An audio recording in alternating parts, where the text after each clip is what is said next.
ശക്തമായ സ്ട്രോ.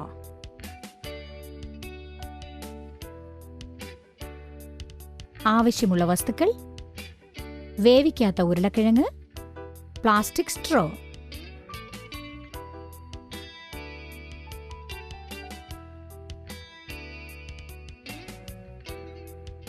ഉരുളക്കിഴങ്ങ് ഒരു മേശപ്പുറത്ത് വെക്കുക.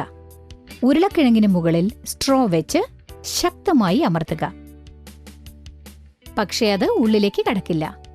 ഇപ്പോൾ സ്ട്രോയുടെ മുകൾ ഭാഗത്തുള്ള ദ്വാരം വിരൽ കൊണ്ട് അടച്ചു പിടിച്ച് ഉരുളക്കിഴങ്ങിന് മുകളിൽ വെച്ച് സ്ട്രോ അമർത്തുക. ഇപ്പോൾ അത് പ്രവർത്തിക്കുന്നു.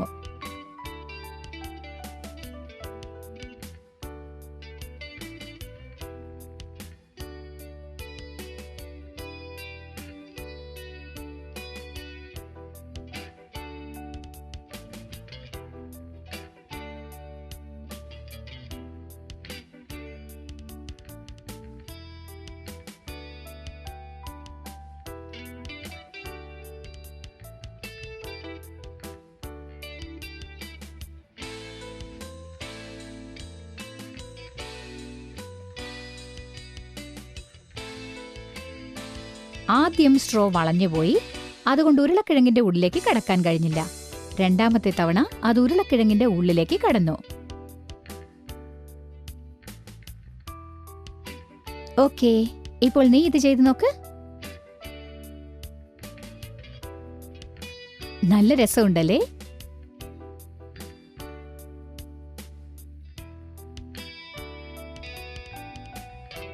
കാരണം രണ്ടാമത്തെ തവണ നിങ്ങൾ സ്ട്രോയുടെ മുകൾ ഭാഗത്തുള്ള ദ്വാരം വിരൽ കൊണ്ട് അമർത്തിപ്പിടിക്കുമ്പോൾ സ്ട്രോയുടെ ഉള്ളിലുള്ള വായു ആവശ്യത്തിനുള്ള സമ്മർദ്ദം നൽകുന്നു.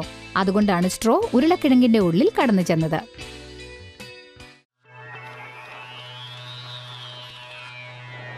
വിസ്മയിപ്പിക്കുന്ന വസ്തുതകൾ: 1830കളിൽ കെച്ചപ്പ് മരുന്നായി വിറ്റുപോന്നിരുന്നു.